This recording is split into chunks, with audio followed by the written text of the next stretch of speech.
శ్రీ సాయి సచ్చరిత్రం 31వ అధ్యాయం 5వ రోజు పారాయణం సోమవారం. బాబా సముఖమున మరణించినవారు సన్యాసి విజయానంద్, బాలారాం మాన్కర్, నోల్కర్, మేఘశ్యాముడు, పులి. ఈ అధ్యాయములో బాబా సన్నిధిలో కొంతమందితో పాటు ఒక పులి కూడా మరణము పొందుటను గూర్చి హేమాడ్ పంత్ వర్ణించుచున్నాడు.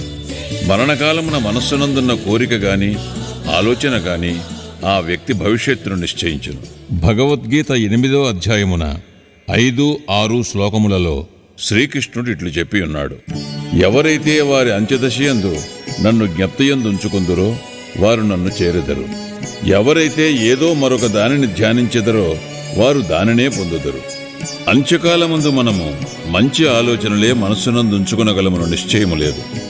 అనేక మంది అనేక కారణముల వల్ల భయపడి అదిరిపోయేదరు. కావున అంత్య సమయమందు మనస్సును నిలకడగా ఏదో మంచి ఆలోచన ఎందే నిలుపువలనన్నచో నిత్యము దానిని అభ్యసించుట అవసరము. భగవంతుని ధ్యానము చేయుచు జ్ఞప్తి ఎందుంచుకుని ఎల్లప్పుడూ భగవన్నామస్మరణ చేసినచో మరణకాలమందు గాబరా పడకుండా ఉండగలమని యోగీశ్వరులందరూ మనకు బోధించుచుందరు. భక్తులు యోగులకు సర్వస్వ శరణాగతి చేసెదరు. ఏలన సర్వజ్ఞులకు యోగులు దారి చూపి అంత్యకాలమున సహాయము చేసేదరని వారి నమ్మకము. అటువంటివి కొన్ని ఇచ్చట చెప్పెదము.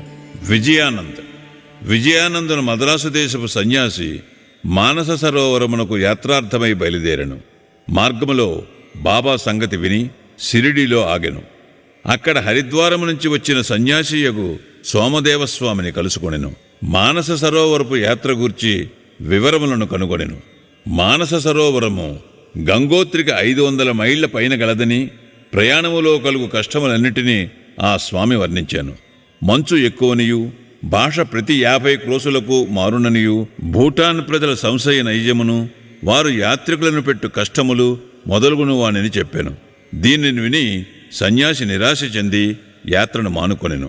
అతడు బాబా వద్దకేగి సాష్టాంగ నమస్కారము చేయగా బాబా కోపగించి ఇట్లనెను: ఈ పనికి మాలిన సన్యాసిని తరిమివేయుడు. వాని సాంగత్యము మనకు ఉపయుక్తము కాదు. సన్యాసికి బాబా నైజము తెలియనందున అసంతృప్తి కలిగాను. కూర్చుండి జరుగుతున్న విషయములన్నిటినీ గమనించుచుండాను. అది ఉదయమున జరుగు దర్బారు సమయము. మసీదు భక్తులచే క్రిక్కిరిసియుండెను. వారు బాబాను అనేక విధములు పూజించుచుండెరి. కొందరు వారి పాదములకు అభిషేకము చేయుచుండెరి. వారి బొటనవ్రేల నుండి తీర్థమును కొందరు త్రాగుచుండెరి. కొందరు దానిని కండ్లకద్దుకొనుచుండెరి. కొందరు బాబా శరీరమునకు అత్తరు, చందనములు పూయిచుండెరి. జాతిమత భేదములు లేక అందరూ సేవ చేయుచుండెరి. బాబా తనను కోపించినప్పటికీ అతనికి బాబా యందు ప్రేమ కలిగాను. కావున అతనికి ఆ స్థలము విడిచిపెట్టుటకు ఇష్టము లేకుండెను. అతడు షిరిడీలో 2 రోజులుండిన పిమ్మట తల్లికి జబ్బుగానున్నదని మద్రాసు నుండి ఉత్తరము వచ్చాను. విసుగు చెంది అతడు తన తల్లి వద్దకు పోగోరెను. కానీ బాబా ఆజ్ఞ లేనిదే షిరిడీ విడువ లేకుండెను. ఉత్తరము తీసుకుని బాబా దర్శనమునకే వెళ్ళాను. ఇంటికి పోవుటకు బాబా ఆజ్ఞ వేడెను. సర్వజ్ఞుడకు బాబా ముందు జరుగుబోవునది గ్రహించి, నీ తల్లిని అంత ప్రేమించువాడివైతే సన్యాసం ఎందుకు పుచ్చుకొంటివి? కాషాయ వస్త్రములు ధరించువారికి దేని యందు అభిమానము చూపుట తగదు. నీ బసకు పోయి హాయిగా కూర్చుండుము. ఓపికతో కొద్ది రోజులు కూర్చుండుము. బాడాలో పెక్కు దొంగలున్నారు. తలుపు గడియ వేసుకుని జాగ్రత్తగా నుండుము. దొంగలంతయు దోచుకుని పోయేదరు.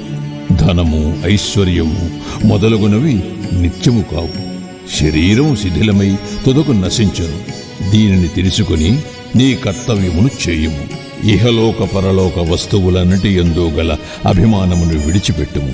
ఎవరైతే ఈ ప్రకారముగా చేసి హరి యొక్క పాదములను శరణు వేడెదరో వారు సకల కష్టముల నుండి తప్పించుకొని మోక్షమును పొందెదరు. ఎవరైతే భక్తి ప్రేమలతో భగవంతుని ధ్యానము చేసి మననము చేసెదరో వారికి దేవుడు పరుగెత్తిపోయి సహాయము చేయును. నీ పూర్వపుణ్యము ఎక్కువగుటచే నీవిక్కడకు రాగలిగితివి. నేను చెప్పిన దానిని జాగ్రత్తగా విని జీవిత పరమావధిని కాంచు. కోరికలు లేనివాడివై రేపటి నుండి భాగవతమును పారాయణ చేయుము. శ్రద్ధతో 3 సప్తాహములను చేయుము. భగవంతుడు సంతుష్టి చెంది నీ విచారములను తొలగించును. నీ భ్రమలు నిష్క్రమించును, నీకు శాంతి కలుగును అని అనిరి. అతని మరణము సమీపించినందున బాబా అతనికి విరుగుడును ఉపదేశించాను. బాబా కూడా తన దేహావసాన సమయాన మృత్యుదేవతకు ప్రీతి కలిగించే రామవిజయము చదివించాను. ఆ మరుసటి ఉదయము స్నానము మొదలుగునవి ఆచరించిన పిమ్మట విజయానందుడు భాగవతమును లెండీ తోటలో ఏకాంతమున చదువుటకు ప్రారంభించాను. 2 పారాయణములు చేయగానే అలసిపోయాను. వాడాకు వచ్చి 2 దినములుండెను. 3వ రోజు బడేబాబా తొడపై ప్రాణములు వదలెను. బాబా ఒక రోజంతయు శవమును అటులే ఉంచుడు అనెను. పిమ్మట పోలీసు వంటరు వచ్చి విచారణ జరిపి శవ సంస్కారమునకు ఆజ్ఞనిచ్చిరే. యథోచితముగా శరీరమును తగిన స్థలమునందు పూడ్చిరి. ఈ విధముగా బాబా ఆ సన్యాసి సద్గతికి సహాయపడెను. బాలారాం మాన్కర్. బాలారాం మాన్కర్ అను గృహస్థుడొకడు బాబా భక్తుడిగా నుండెను. అతని భార్య చనిపోయాను. అతడు విరక్తి చెంది కొడుకునకు గృహభారం అప్పగించి షిరిడీకి వచ్చి బాబాతో ఉండెను. అతని భక్తికి బాబా మెచ్చుకొని అతనికి సద్గతి కలుగు చేయవలనని ఈ దిగువ రీతిగా చేశాను. బాబా అతనికి 12 రూపాయలిచ్చి సతారా జిల్లాలోని మచ్చిందర్గఢ్లో నుండమనను. బాబాను విడిచిపెట్టి మచ్చింద్రగఢ్లో ఉండుటకు అతనికిష్టము లేకుండాను. కాని ఇదే అతనికి మంచి మార్గమని బాబా ఒప్పించాను. అతడ రోజుకు 3 సార్లు ధ్యానము చేయమనెను. బాబా మాటలయందు నమ్మకముంచి మాన్కర్ మచ్చింద్రగఢమునకు వచ్చాను. అక్కడ చక్కని దృశ్యమును, శుభ్రమైన నీటిని, ఆరోగ్యమైన గాలిని, చుట్టుప్రక్కల గల ప్రకృతి సౌందర్యమును చూచి సంతసించి బాబా సెలవిచ్చిన ప్రకారము మిక్కిలి తీవ్రముగా ధ్యానము చేయ మొదలెడాను. కొలది దినముల పిమ్మట ఒక దృశ్యమును గనెను. సాధారణముగా భక్తులు సమాధి స్థితి యందు దివ్యానుభవములను పొందెదరు. కాని మాన్కర్ విషయములో అట్లుగాక చైతన్యమునకు వచ్చిన పిమ్మట దివ్య దర్శనము లభించాను. అతనికి బాబా స్వయముగా కనిపించాను. మాన్కర్ బాబాను చూచుటయేగాక తననతడికేల పంపితివని అడిగాను. బాబా ఇట్లు చెప్పాను. షిరిడీలో అనేక ఆలోచనలు నీ మనస్సును లేచెను. నీ చెంచల మనస్సునకు నిలకడ కలుగుజేయవలనని ఇచటకు పంపితేని.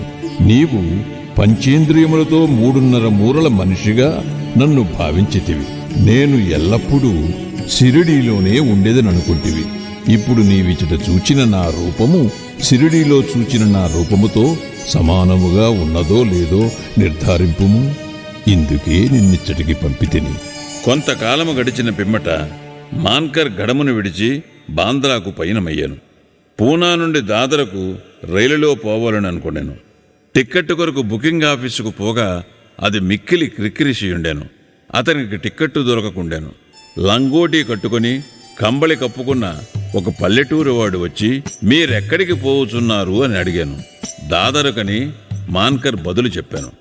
అతడు ఇట్లనేను, దయచేసి నా దాదర టిక్కెట్టు తీసుకొనుము. నాకు అవసరమైన పని ఉండుటచే దాదరకు వెళ్ళటం అనుకొంటినే. టిక్కెట్ లభించినందుకు మాన్కర్ ఎంతో సంతసించాను. జేబులో నుండి పైకము తీయనంతలో ఆ జానపదుడు అంతర్ధానమయ్యాను. మాన్కర్ ఆ గుంపులో అతనికై వెతికాను. కానీ లాభం లేకపోయాను. అతని కొరకు బండి కదులునంత వరకు ఆగాను. కాని వాని జాడయే కానకుండాను. మాన్కర్కు కలిగిన వింత అనుభవములందు ఇది 2వది. ఇంటికి పోయి వచ్చి తిరిగి మాన్కర్ షిరిడీ చేరాను. అప్పటి నుంచి షిరిడీలోనే బాబా పాదములను ఆశ్రయించి ఉండెను. వారి సలహాలను అనుసరించి నడుచుకునుచుండెను. తుదకు బాబా సముఖమున వారి ఆశీర్వాదములతో ఈ ప్రపంచమును విడిచినందువలన అతడెంతో అదృష్టవంతుడని చెప్పవచ్చును. తాత్యాసాహెబ్ నూల్కర్. తాత్యాసాహెబ్ నూల్కర్ గూర్చి హేమాడ్ పంత్ ఏమీయూ చెప్పి ఉండలేదు. వారు షిరిడీలో కాలము చేసినారని మాత్రమే చెప్పాను. సాయి లీలాపత్రిక నుండి ఈ వృత్తాంతమును గ్రహించితిమి. 1909వ సంవత్సరములో తాత్యాసాహెబ్ పండరీపురములో సబ్జడ్జిగా నుండెను. అప్పుడు నానాసాహెబ్ చాందోర్కర్ అచట మామల్తదారుగా నుండెను. ఇద్దరూ చాలాసార్లు కలుసుకుని మాట్లాడుచుండేది. తాత్యాసాహెబుకు యోగులందు నమ్మకము లేకుండెను. నానాసాహెబుకు వారి యందు మిగుల ప్రేమ. అనేక పర్యాయములు నానాసాహెబు నోల్కర్కు బాబా లీలలను చెప్పి షిరిడీకి పోయి వారి దర్శనము చేయమని బలవంత పెట్టాను. తుదకు 2 షరతులపై నోల్కర్ ఒప్పుకొనెను. అందులో ఒకటి బ్రాహ్మణ వంటవాడు దొరకవలను. 2వది బహూకరించుటకు చక్కని నాగపూరు కమలాఫలములు దొరకవలను. భగవత్ కటాక్షముచే ఈ రెండునూ తటస్థించెను. ఒక బ్రాహ్మణుడు నానాసాహేబు వద్దకు రాగా అతడు వానిని తాత్యాసాహేబు నోల్కర్ వద్దకు పంపెను. ఎవరో గాని 100 కమలాఫలములను నోల్కర్కు పంపిరి. 2 షరతులు నెరవేరుటచే తాత్యాసాహేబు షిరిడీకు తప్పక పోవలసి వచ్చాను. మొట్టమొదట బాబా అతనిపై కోపగించాను. క్రమముగా బాబా అవతార పురుషుడని తగిన నిదర్శనములు తాత్యాసాహేబు నోల్కర్కు లభించాను. కనుకనతడు బాబా ఎడ మక్కువపడి తన అంత్యదశ వరకు షిరిడీలోనే ఉండెను. తన అంత్యదశలో మతగ్రంథముల పారాయణము వినెను. చివరి సమయములో బాబా పాదతీర్థము అతనికిచ్చిరి. అతని మరణవార్త విని బాబా ఇట్లనెను, అయ్యో, తాత్యా మనకంటే ముందే వెళ్ళిపోయాను. అతనికి పునర్జన్మము లేదు. మేఘశ్యాముడు 28వ అధ్యాయములో మేగుని కథ చెప్పితిమి. మేఘశ్యాముడు మరణించగా గ్రామవాసులందరూ శవము వెంట వెళ్ళిరి. బాబా కూడా వెంబడించాను. బాబా అతని శవముపై పువ్వులు చల్లెను. దాన సంస్కారమైన పిమ్మట బాబా కంట నీళ్లు కారెను. సాధారణ మానవుని వలె బాబా చింతా విచారమగ్నుడైనట్లు కనబడెను. శవమంతయు పూలతో కప్పి దగ్గరి బంధువు వలె నేడ్చి బాబా మసీదుకు తిరిగి వచ్చెను. యోగులనేకులు భక్తులకు సద్గతినిచ్చుట విందుము. కాని బాబా గొప్పతనము అమోఘమైనది. క్రూరమైన పులి కూడా వారి వలన సద్గతిని పొందెను. ఆ కథయే ఇప్పుడు చెప్పుదును. పులి. బాబా సమాధి చెందుటకు 7 రోజుల ముందు ఒక విచిత్రమైన సంగతి షిరిడీలో జరిగాను. ఒక నాటుబండి వచ్చి మసీదు ముందర ఆగాను. ఆ బండిపై ఇనుప గొలుసులతో కట్టియుంచిన పులి ఉండెను. దాని భయంకరమైన ముఖము వెనుకకు తిరిగియుండెను. దానిని 3 దర్వీషులు పెంచుచూ ఊరూరా త్రిప్పి డబ్బు సంపాదించుకునుచుండెరి. అది వారి జీవనోపాధి. ఆ పులి ఏదో జబ్బుతో బాధపడుచుండెను. అన్ని విధముల ఔషధములను వాడిరి. కానీ వారి ప్రయత్నములు నిష్ఫలమయ్యెను. బాబా కీర్తి వినివారు దానిని షిరిడీకి తీసుకుని వచ్చిరి. దానిని గొలుసులతో పట్టుకుని ద్వారము వద్ద నిలబెట్టి దర్వీషులు బాబా వద్దకు పోయి దాని విషయమంతయు బాబాకు చెప్పిరి. అది చూచుటకు భయంకరముగా నుండి జబ్బుతో బాధపడుచుండెను. అందుచే అది మిగుల చిగాకు పడుచుండెను. భయాశ్చర్యములతో ప్రజలందరూ దాని వైపు చూచుచుండెరి. బాబా దానిని తన వద్దకు తీసుకుని రమ్మనెను. అప్పుడు దానిని బాబా ముందుకు తీసుకుని వెళ్ళిరి. బాబా కాంతికి తట్టుకొనలేక అది తల వాల్చెను. బాబా దాని వైపు చూడగా అది బాబా వైపు ప్రేమతో చూచెను. వెంటనే తన తోకను నేలపై 3 సార్లు కొట్టి తెలివి తప్పి కింద పడి చచ్చెను. ఇది చచ్చుట చూచి దర్వీషులు విరక్తి చెంది విచారములో మునిగిరి. కొంతసేపటికి వారికి తెలివి కలిగెను. ఆ జంతువు రోగముతో బాధపడుచు చచ్చుటకు సిద్ధముగా నుండుటచే అది బాబా సముఖమున వారి పాదముల వద్ద ప్రాణములు కోల్పోవుట దాని పూర్వజన్మ పుణ్యమే అని భావించిరి. అది వారికి బాకీ పడి ఉండెను. దాని బాకీ తీరిన వెంటనే అది విమోచనము పొంది బాబా పాదముల చెంత ప్రాణములు విడిచినది. యోగుల పాదముల కడ వినమ్రులై ప్రాణములు విడిచువారు రక్షింపబడుదురు. వారెంతో పుణ్యము చేయనిదే వారి కట్టి సద్గతి ఎట్లు కలుగును. శ్రీ సాయినాథాయ నమః. 31వ అధ్యాయము సంపూర్ణము. సద్గురు శ్రీ సాయినాథార్పణమస్తు. శుభం భవతు.